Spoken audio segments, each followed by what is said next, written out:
Welcome to SorWil Solutions, where we talk about what's going on in our community. I'm Joe Wilson, the president and CEO of SorWil Technology Solutions. And today my special guest is Jeremy Greenamyer, local developer, president of Greenamyer Rentals. Vice president, technically. Okay. Super excited to have you here. Thank you so much for being here. You and I have been, I will say, friends for quite some time. I've done business at your job, worked for you. But I'm really excited to have you here today because we've talked a lot recently about RHID in the community. And from your perspective now as the developer, I think we really want to kind of dig into that and try to understand what that's like. Because I think people have this view that the developer is the big bad wolf, and that's certainly not who you are. Right. Before we get into that, though, I think I'd like to talk a little bit about your background. Tell us a little bit about Jeremy. Where did Jeremy come from? Where did the Greenamyers come from? I mean, has a long history in town. Yeah, I'll start with the Greenamyer side of the family, just because in the context of this podcast, I think we're really talking about the business side of my family. Obviously, I have a whole other side of my family, but for the Greenamyer side, which is I think people are most familiar with us either through our property management and development company, Greenamyer Rentals, or our HVAC company, Basil Roofing and Heating. And the two really were fairly well tied together from the beginning. So I'll just go back probably about 80 to 100 years. Oh, wow. So my grandmother's maiden name was Basil, which is where Basil Roofing and Heating got their name. I've never heard that. So she was from Leavenworth, and she married my grandfather, Mac, which was his nickname, but Vernie Greenamyer. Okay. He was in Fort Leavenworth. He came to Fort Leavenworth from Nebraska, was in the Second World War, pilot, POW, retired, or left the Army Air Corps in the early 50s and moved back to Leavenworth. So that's kind of where the Greenamyer Rentals kind of got its start. Mid 50s. Or early 50s, mid 50s, when you're a heating company and air conditioning comes on as kind of a thing that everyone was putting in their houses, it was a great time to be in that industry. Living here in the Midwest, you get seasons. Oh yeah, you get weather, and so as a way to kind of keep people busy and make sure people got their 40 hours, investing in properties became a pretty easy place to for people to go when they couldn't work outside or the weather wasn't conducive to installing furnaces or air conditioners. And what started as like a remodel kind of led its way to new development. And we've done some, when I say we, some of this predates me, multifamily, single family developments, commercial properties, some small industrial projects. So kind of all the food groups of local real estate we've been involved in at some point. Greenamyer Rentals as a standalone company, at least as far as the state of Kansas is concerned, started in 1965, which is the date on our articles of incorporation, which in today being 2025, so it's 60 years. Wow. 60 years old in December. And so I am third generation, and I've been doing this since 2001. So I'm coming up on about 25 years myself. It's been, as we were talking earlier, pretty rare to get into multi-generational businesses. Sure. I think it's like a 2, 3, 4% of companies actually make it to their third generation. So it's certainly an honor for me to carry on the family business. That's not unique to Leavenworth. Leavenworth really does have a number of businesses that seem to be multi-generational. They really do. And I was talking to, coincidentally, a couple hours ago, I was talking to one of the owners of one of those businesses who I just ran into, and we were talking about just how rare and how fortunate it is to be able to work with, in his case, work with his dad and his son, and in my case, I've worked with my dad and my grandfather over the course of my career. Did you graduate from school in Leavenworth? So I spent time between Leavenworth and Kansas City growing up. Most of my time was in Leavenworth. I went to the Catholic schools in Leavenworth, until 10th grade, but I ended up graduating from Lansing. Okay, that's interesting. Um, when you're a child, a young man, you don't grow up saying, I want to be a developer, or did you always know you wanted to be in the parents' business? So I spent a lot of my high school and college summers working as a totally unskilled laborer in the in the family business, which gives you total appreciation for people who do that, as a 40 hours a week. And I went to K-State and really I wasn't sure what I wanted to do, but I was pretty sure it wasn't going to be the family business, which I think is typical for a lot of people who are who grow up in a family business. There was really no pressure on me to come back and assume the role. And so after graduating, my current wife, then girlfriend. Hold on one second. Yeah. What was your degree in? It was just business. Okay. Just a general business degree. And so after graduation, my current girlfriend, who's my now wife, and I were living in London. And, and my dad called me, and it was about the time where we were doing some consolidation between different family assets, and he needed to hire someone for the position, and he offered me position, and kind of thought about it. I think he caught me in a moment of weakness. We were living in an apartment about the size of this conference room.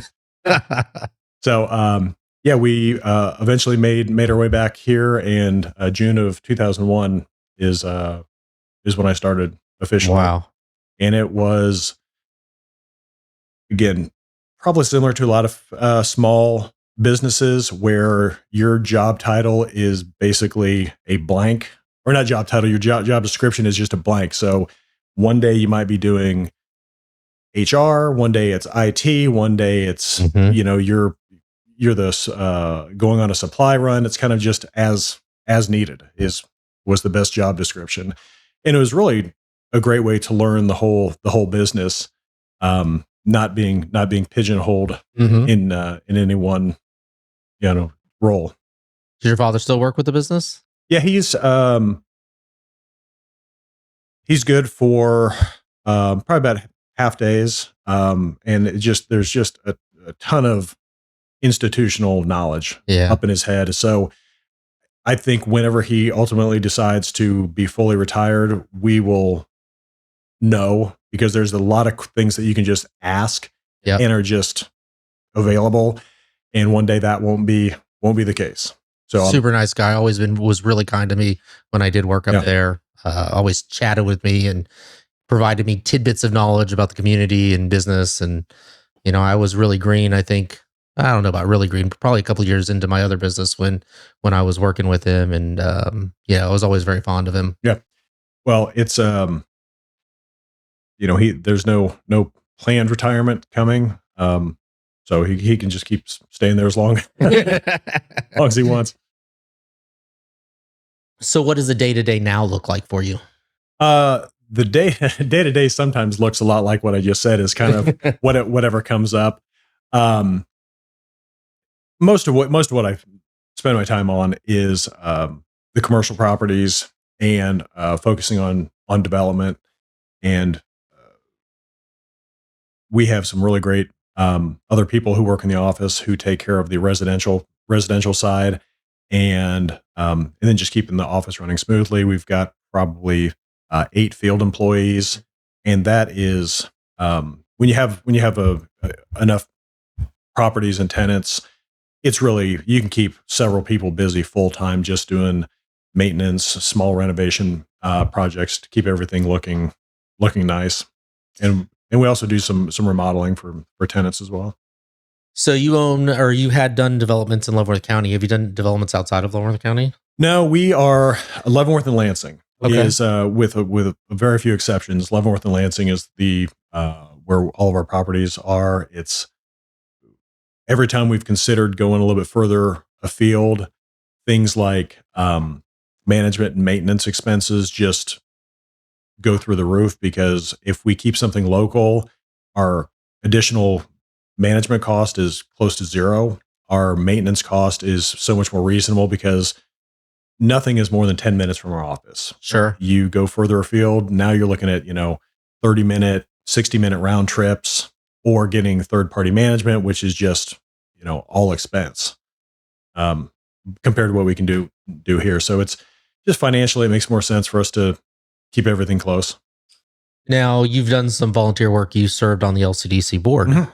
Can you talk a little bit about that? I joined the board probably 15 years ago, just the general board, and it's a great place to keep your ear to the ground and hear what's going on in the community, at least from the development side. And it's probably 5 or 6 years ago, I was asked to be on the executive committee, which is you get to spend a little bit more time directing or with input on the direction of the organization. Volunteering for committees, hearing a little bit more about projects, although we're still subject to the same like non-disclosures as everybody else. So that's been probably one of the better things I've been able to volunteer for. It's a lot more of a time commitment being on the board. But when you believe in the mission of the organization, it's I think time well spent. LCDC has taken a lot of criticism lately as being a number of people making back alley deals that are profiting from that, and very little oversight, and we're spending county money crazy. And I can say that because I'm also on the board, on the general board. In fact, I've had people say, you know what, if you're on the board, we're not voting for you. I mean, that's how much criticism LCDC has gotten lately, which is fine, but where do you think a lot of that stems?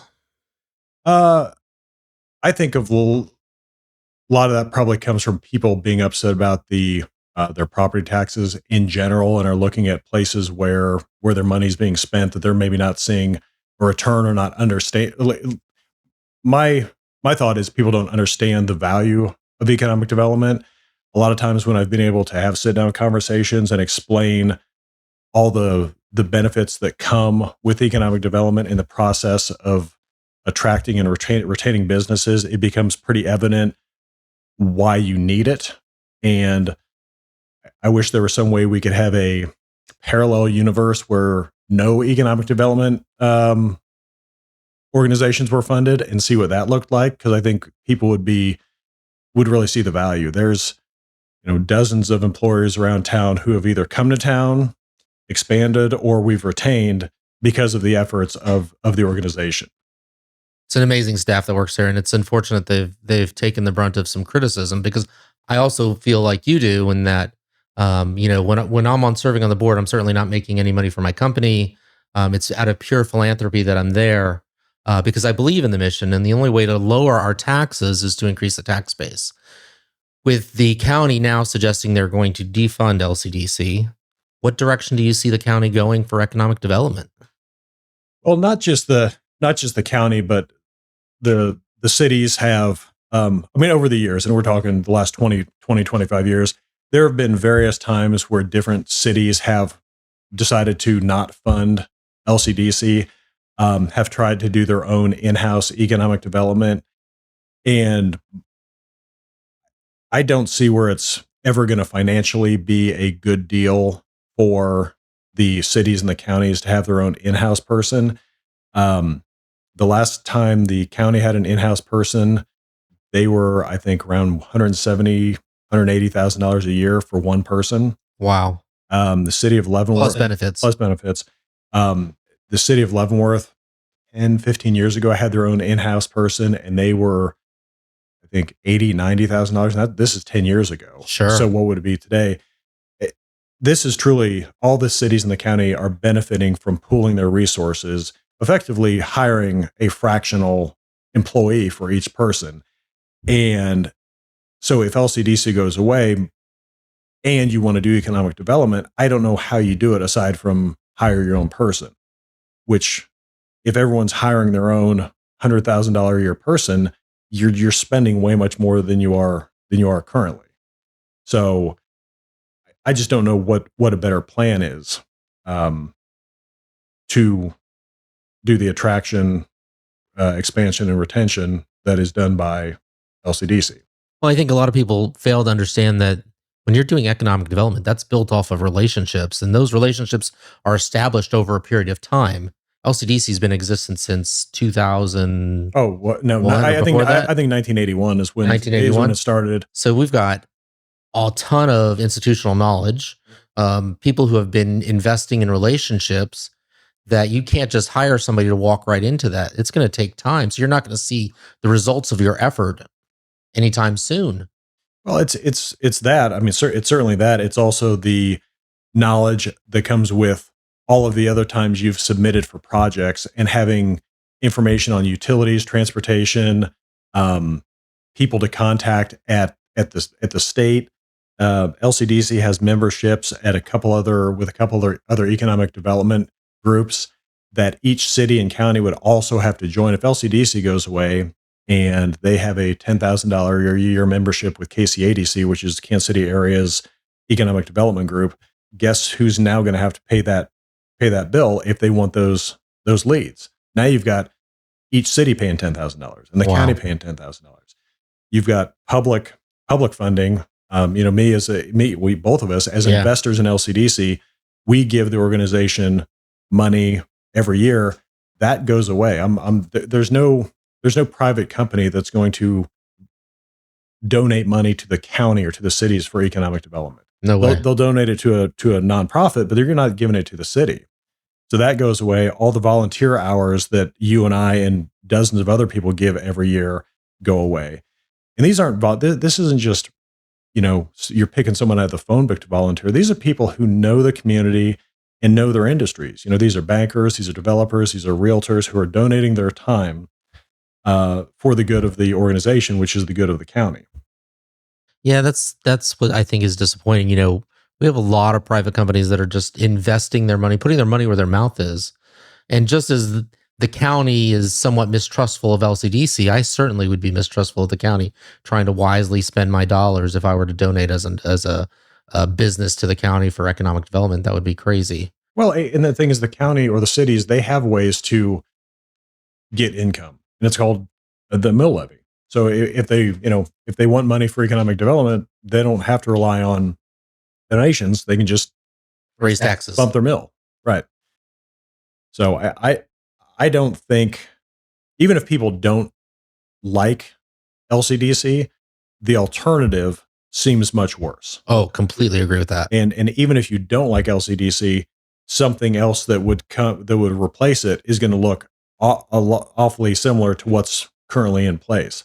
And I really think the issue is just people not understanding it or not appreciating what they've helped bring to the county and the taxes that get spun off of the industrial parks every year for the rest of our lives.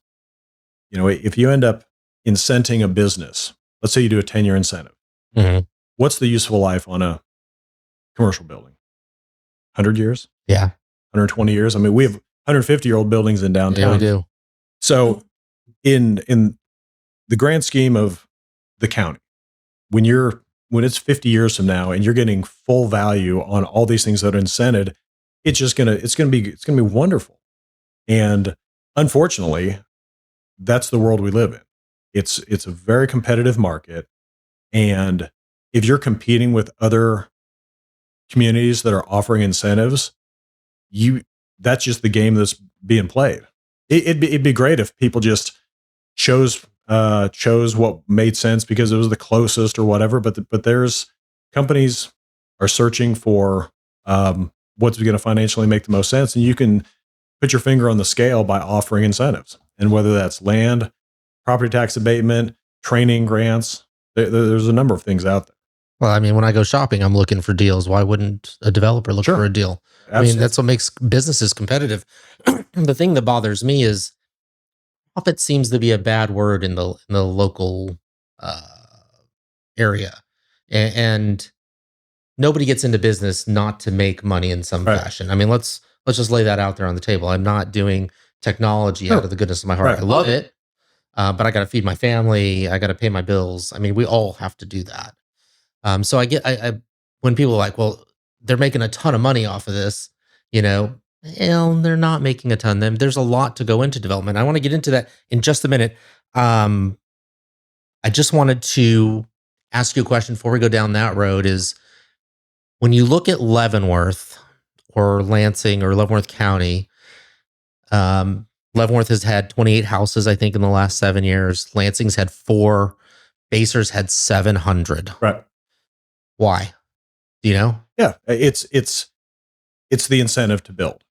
And Baser seems to be doing great. And I don't, we don't do anything in Baser, so I don't have as much knowledge of Sure what goes on down there.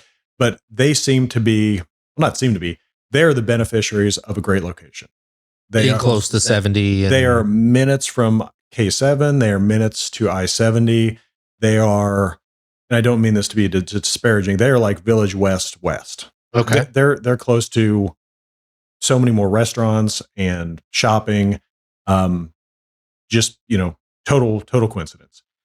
Whereas, where we're sitting, or you go further north, it's 15 miles to I-70, a dozen stoplights. And when people are deciding where to live, things like that come into play. So my read on it is Baser is just has a great location. They have good schools. I know a number of people who live there. It would probably be on my radar if I was looking for a place to live today. But that seems to be one of the biggest differences as far as why they're building and we're not. I'll tell you what it's not. It's not the cost of construction, because the cost of construction is outrageous. But I'm saying there's no difference in the cost of construction. Sure. Your lumber's the same. Your trades are the same. Your land cost might even be more expensive down there. I really don't know. But people are just making a choice on location and probably schools. And now Lansing has well-rated schools as well. But I think it just seems to be really summed up with, like I said, location. Lansing has offered or tried to use RHID to build out there a couple developments. In fact, you were involved in one of the developments that recently got turned down. Can you talk a little bit about the development you were involved in and the whole process of getting it turned down, everything you had to go through to even get to the point to where it got turned down? Sure. So the way RHID works is, I'll just start way back. Sure. So this was originally a incentive from the western part of the state, where home building was absolutely non-existent. But places like Dodge City, Garden City, they needed housing because there's people who have jobs that we need to do. If you want your agriculture, you want your beef products, the people who work there need to live somewhere. Sure. And they've successfully built hundreds of homes for decades now using what the R used to be rural housing, and now it's moved to reinvestment housing improvement district. And so the state, I think, came to the realization in 2021, is I think when it changed, that the problems that were affecting Western Kansas in the late 90s have now just migrated to the rest of the state. And they were able to solve that problem in, I think, 90 some of the counties with RHID. So they just expanded it to the rest of the counties. And it seemed like a just blessing for us to start getting some housing built. So we went through the process, which is the city is the one who creates the district. And let me back up. This is after the city meets all the state requirements, which one means you have to do a housing study, which proves that you need housing and you're not building a sufficient amount, and you have to create districts. You can't just overlay your whole city. You have to be intentional with where you're putting these districts. So we went through that process with the city. Probably took close to a year. Wow. And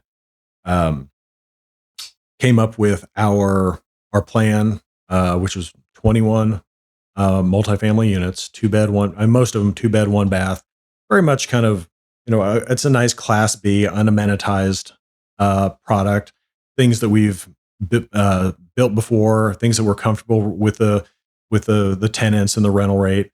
So it was not. This was not a big project. It was not anything new to market. It was something that was, in general, I think people had been happy with. And so the city passed unanimous, which was great. Sure. The school district, we passed 5-2, and then failed at the county. And so that's kind of where we are. Failed 3-2 at the county. I'm sorry, 3-2, or 2-3, exactly. Yeah. And so that's kind of where we sit today. And so the project's currently not moving forward. I'm still hopeful there's some way to resurrect it. Yeah, to bring it back. And some of the commissioners have been pretty good about getting back to me. And I was really kind of in the dark. And I've told them this about yes, I know I failed, but why? Or what could change? What's the what does a good request look like to you? And so that's kind of where we are right now, is trying to figure that out. And so maybe you have me back here in 6 months and we can talk about.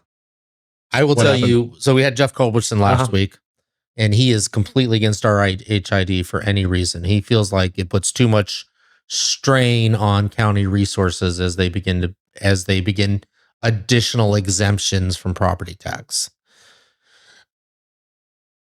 That is there's some truth to that, I'm sure. But we're talking about residences in Lansing, which would use Lansing resources more than county resources, wouldn't it? So, yeah, I mean, Jeff's totally correct on the number of exemptions that are in the county, to include not just little things like an outbuilding here, a trailer there, but it's all of our major employers. Sure. Tax exempt. About almost 60%. And I do want to give, the county and the cities a lot of credit for how they run their budgets. I really don't think the county or the cities have a spending problem. I think they have a revenue problem. Completely agree with you. I think they're to the point that a reduction in their mills would start looking like a reduction in services, like a noticeable reduction in services. And when you talk to them about this, how they balance their budget, a lot of times they're taking things out of the budget or amending things that you will notice. Sure. When they quit mowing as frequently, when they quit repairing roads as frequently, these are all things that are going to be visually obvious to people. When they quit repairing the courthouse, given enough time. So this isn't just like you're not refilling a reserve fund. This is things that you just quit doing. And some of the stuff to me is like basic functions of the county. So I'm totally sympathetic to their point that that they're worried about income to the county. Where I think you are going is, which also is a true statement, is not all RHIDs are created equal. I completely agree.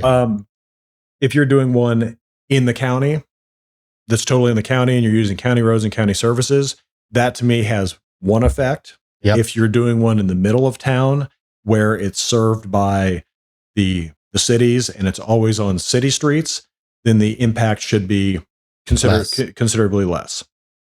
And we'll see. Like I said, I'm still in the process of trying to work with them, and I'll see how some of this stuff shakes out. For me, kind of going back to what you said, we can only cut so much out of the budget. Yes. We can only tax people so much. So the only other option is to grow the economy. Mm-hmm. And that is literally, if we overtax people, they're going to leave. You cut anything else out of the budget, you're cutting services. I sat through a commission meeting last year where I was complaining about noxious weeds. Well, they cut that out of the budget, or most of that out of the budget, the year before.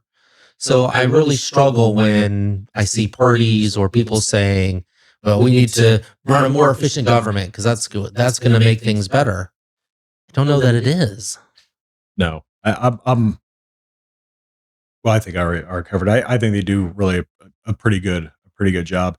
And I've heard the argument, and I've talked to Jeff Culbertson before about this and about the exemptions. And the one thing I will just remind people on RHIDs, when it's an exemption, first of all, it was never money that was existing that was given back. Completely agree. It was only tax proceeds that were created. Yep. And there's a cap on it. So Yep. some of these other exemptions are exemptions in perpetuity. RHID, and not just RHID, but a number of the other exemptions that exist out there that no one's even paying attention to are, when I say exemptions, a number of the other development incentives that are out there that people don't even pay attention to have caps on them. It's either a year cap, a dollar cap, or both. So at least you can look forward and say, it's a 10-year, it's a 20-year exemption. And then after that, there's another 80 years, 100 years of income. Of revenue. So if the county or the cities were writing people checks up front or bonding projects, that's different. I think even I would object to that. Agreed. But when it's a pay as you go incentive and the risk is entirely borne by the developer, it's a completely different ask. So I completely agree. I've always equated it to like having a CD that hasn't matured yet. At least at some point we're going to have more income. Right now, what we're doing isn't generating it. You're $1 million in the hole. Next year, you're $1.5 million in the hole, or whatever. But at least we have something. We know there's something coming on the horizon. Right now, we've got nothing, and the hole in the budget's only going to get bigger and bigger. What I think people struggle with is this perception that the community is bearing the weight of the RHID. I hear that a lot. Well, it's costing the taxpayer money, but it's not really. Yeah. Well, it's not costing them directly because again, it's money that's returned to the developer only. That's new money created. If there's a baseline, let's say you develop, I'll just keep it easy. Lot value, you've got a piece of land and you're paying $1,000 a year in taxes. You develop it, it creates $10,000 in taxes. It's the increment. It's the $9,000 increment that's returned, just for easy figuring. Okay.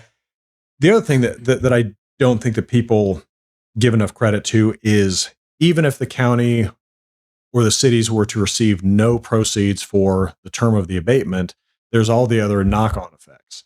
Because the people who live in these places live here. Sure. Which means they buy cars here, they shop at restaurants, they go to your grocery stores. Yep.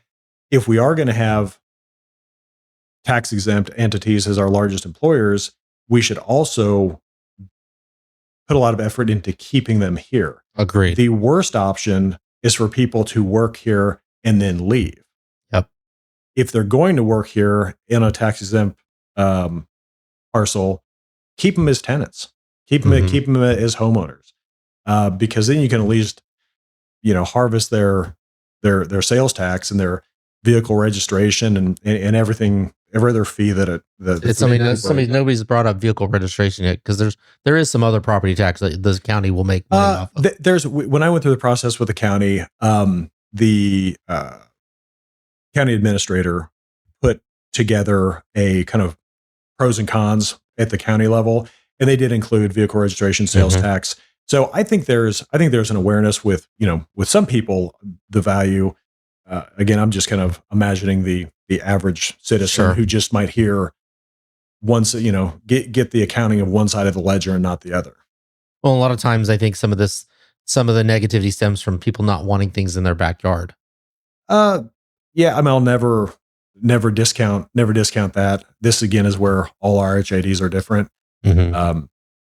And speaking of ours, we are on a 2-acre site behind a hotel, across the street from the city's maintenance shop, and next to a storage facility. The number of people we could build that, and I suspect a lot of people won't even know it's there. Agreed. Now, if you're at the corner, if you're out in the county and you're redeveloping a greenfield site, or like the third one that's going through right now, redeveloping 200 units in what is currently just a forested area, that's going to be hard to miss. Yeah. A lot of times we're told the tax abatements go to things like infrastructure, roads, lights, sewers. Is that accurate? It depends on the type. It depends on the type of development. RHID handles everything from greenfield all the way to rehab projects. So if you're buying a 40 acres, 160 acres, whatever, and doing a redevelopment, you're going to eat it all up on infrastructure. On the other side, if you get to downtown Leavenworth, the addition of RHID to our area of the county also included second story development, which is great for cities with historic downtowns. Because what keeps a lot of the historic downtown buildings from being developed is the expense of fire suppression and elevators. So if you can now put those RHID funds, since you've already had your infrastructure in place, the state has allowed you to put those funds toward construction cost. And a lot of times all that construction cost is doing is paying for these life safety requirements that used to not be requirements up until, let's say 30, 40 years ago. There's buildings all over downtown that have second story apartments without sprinklers and elevators. They've just been there for 100 years. So that's the other part of RHID that I'm most excited about, that I think our city is or Leavenworth could see some benefit from, because they have so many historic buildings with second floors that now, once Leavenworth gets a policy in place, can benefit from that. A lot of those things, a lot of the risk that you bear, you're not generating any money from the infrastructure that's put in. You're bearing the cost of the loan for the property until somebody actually buys in. What are some of the other risks that you as the developer are bearing that people may not know about? Boy, it's a lot of risk. And this is all public information because we had to submit it for our application, we were, even with the rents that we think we can get out of it, we were cash flow negative until year 7. And the project wasn't positive, meaning your negatives plus your positives, until year 18. Wow. And that's, you're not going to find a lot of developers who are going to do this. For us, it's a little bit different because it's an addition, or it's an extension of an existing product or project. We already own the land. So, don't think that every developer is going to come to town and voluntarily lose money for a decade. So yeah, there's a lot of risk. Because when you negotiate your RHID, you're locking in the terms up front. That gives you no flexibility on, you get another COVID type spike in material cost. Interest rates shoot up like they did a couple years ago.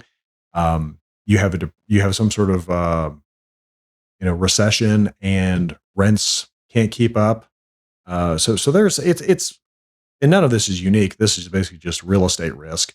But there's those are probably the big three. With all that risk, why would somebody even want to do that? For us or other people? Either. Both. Well, because if it's done, just in general, if it's done right, you can make money doing it. But that doesn't mean you're going to make money from the get-go. A lot of these things are just so expensive up front that your first couple of years is just digging out of the hole that you put yourself in. You do a big enough development, you're $5-10 million in infrastructure, and you're selling lots for $50,000. We've got to sell a lot of lots, and the whole time your interest is accumulating on these things. I'm sure you remember back in 2008, 2009, there were half-finished subdivisions all over the place. Oh yeah, because people got bit. So it's in everybody's interest, I think, to have successful developments. You really don't want someone coming to town and being unsuccessful. That to me sounds worse than probably all your options, really. I would agree with that. When we look at the city of Leavenworth and city of Lansing, what is the one biggest need you think that they have as far as developments? As far as development, housing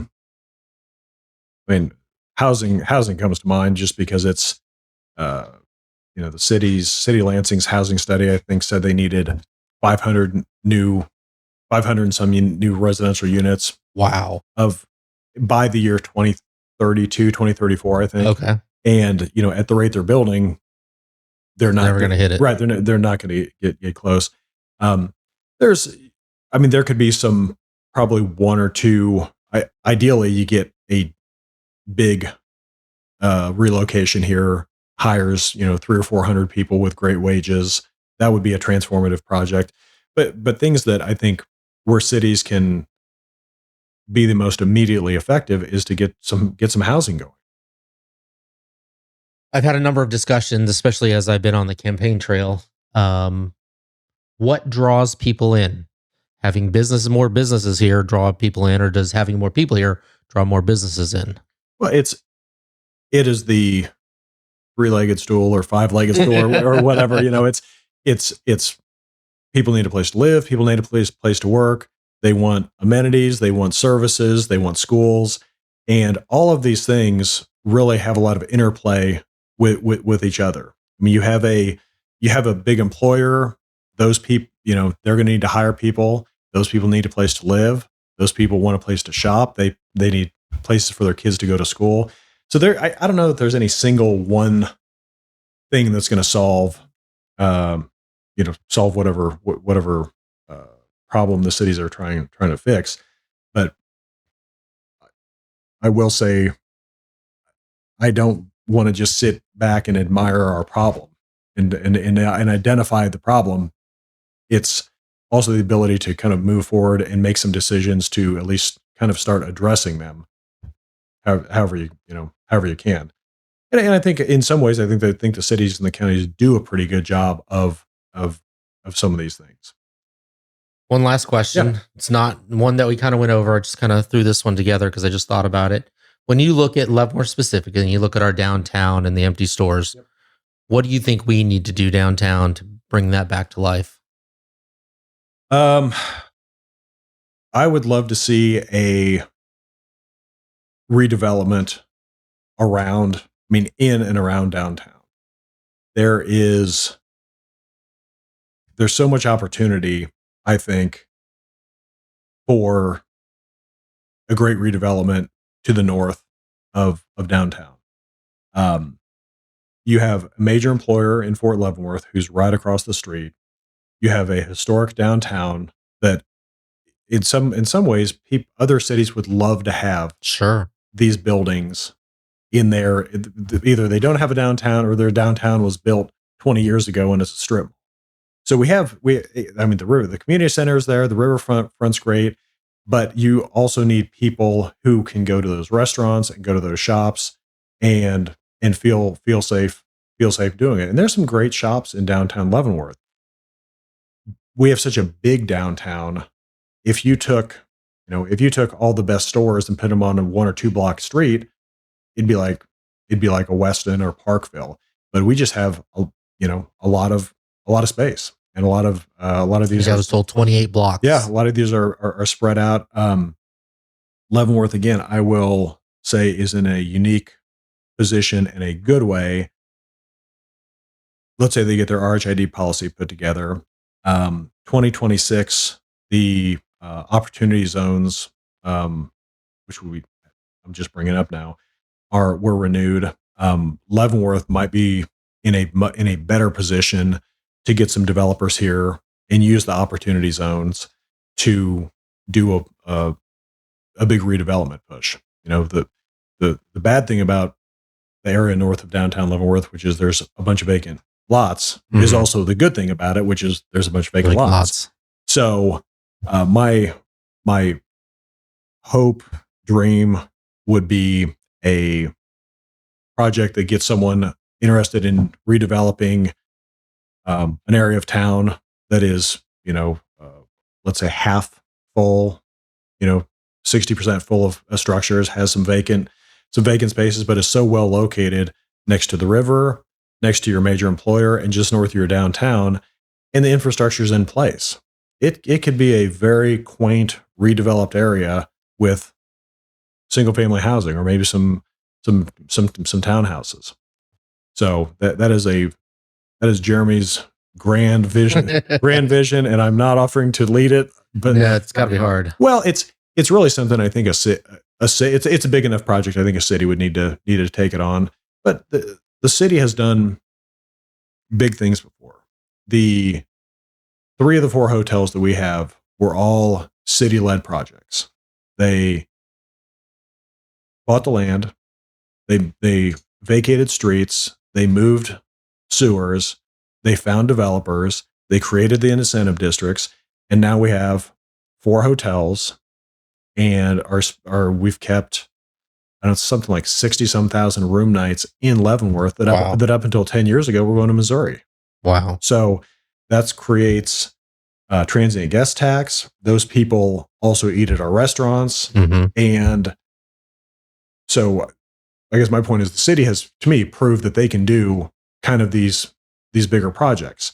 And they're not the ones who are building these things, but they're creating the environment and setting up the incentives to get people here to do it.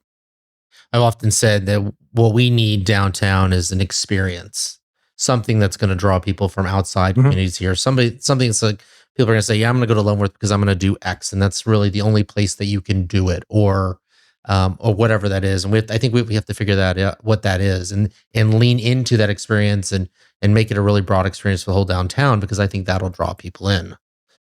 Well, there's been, over the years, I mean, there's been other restaurants, I don't use restaurants as an example, that have been very popular and get people into their towns that are way away from the metropolitan area. There used to be a great restaurant in Smithville that people would drive, an hour for, because it was a great chef and it was a great experience. There's another restaurant that I've been to a couple times that is west of Lawrence. I mean, it's like you get to Lawrence and then you still drive 30 minutes, and it's in the middle of the county, but they've made it a great experience. And I think, to your point, people are willing to drive for something unique and something that's a little bit different. Yeah, a little bit different, right? Okay, we're going to shift gears here. First, I want to shout out Casa. I worked the Casa superhero run. It was a great experience. I got to give a lot of high fives. I did not run. I am not a runner, but it was a lot of fun. And Casa does a great job in our community, working with kids and providing them a safe space to get out of bad situations. But now we're going to run into our rapid fire questions. Great. And I think you answered the first one, which is a little bit disappointing because I know what your answer is going to be. Chiefs, Royals, or favorite college team? Boy, I really enjoyed watching the Royals during their World Series run. That was a lot of fun. I think part of it had to do with my son was playing baseball at the time. Okay. And it was just a really fun to watch it with him. He was also, I reminded him more than once, he happened to be the same age I was the last time they won the World Series. So I was like, don't get used to this. Currently the Chiefs are hard to not watch, but the Royals, when they were really good, they were a ton of fun too. And if both teams are doing well and you had to pick one, I will be a literal fair weather fan and probably say the Royals, just because it's you can guarantee better weather during baseball season than you can football season. All right.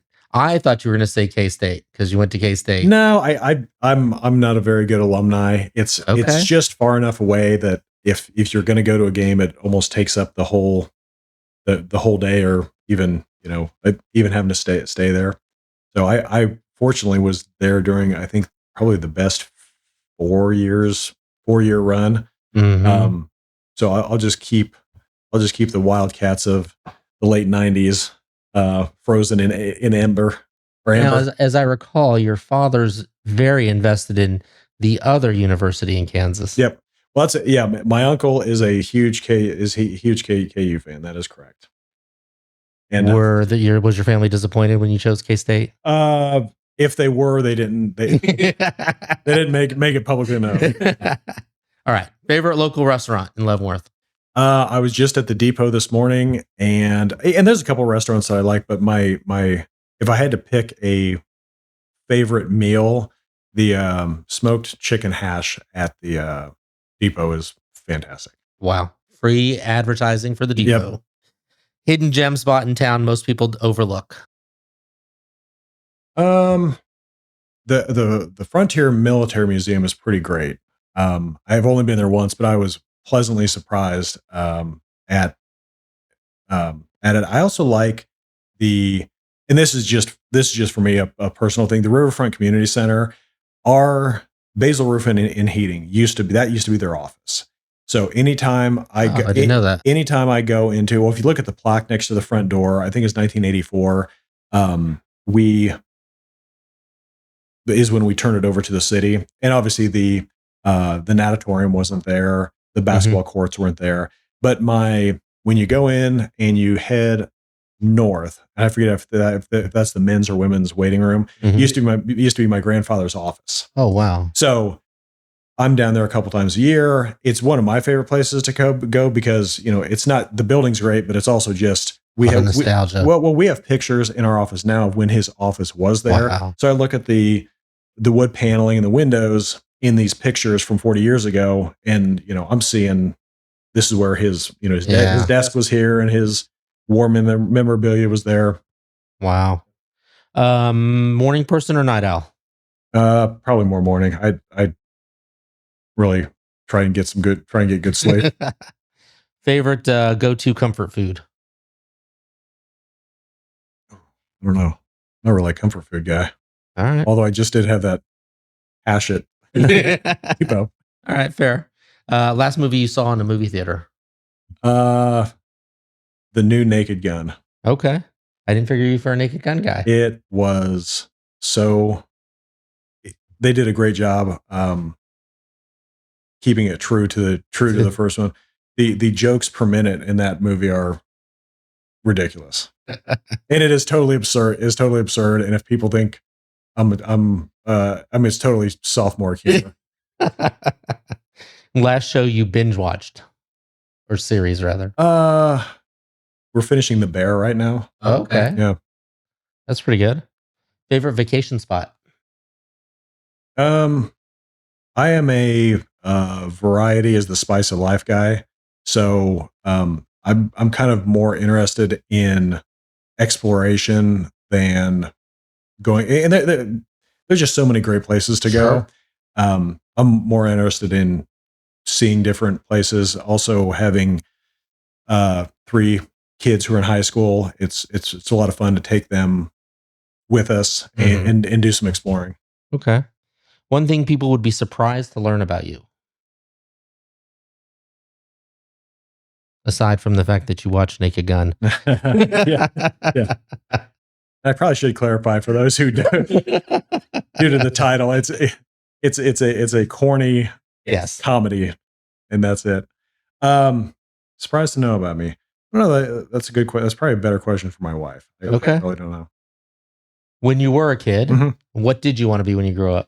I loved skiing. I would have loved to have lived in Colorado, and I don't know if ski bum is a job description, but that sounded pretty awesome when I was 16. Okay. Last question. Favorite or best piece of advice you've ever gotten? I've gotten a lot of advice. I actually write down a lot of quotes or advice on my Outlook notes. I think probably my one of my favorites is, and I'm gonna just totally bastardize the quote here, but it's Thomas Jefferson bit about just remaining calm in all circumstances. And I'm sure someone can look it up, but I've tried to behave that way, that even if things are frustrating or not going your way, that getting upset is not gonna. It's probably just gonna make things worse, not solve it. Well, thank you very much for being here, Jeremy. I really enjoyed talking with you. Thank you for tuning in to watch us.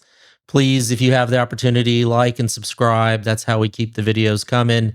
And we're going to continue talking to more people in our community. Thanks again. Joe, appreciate it. Thank you.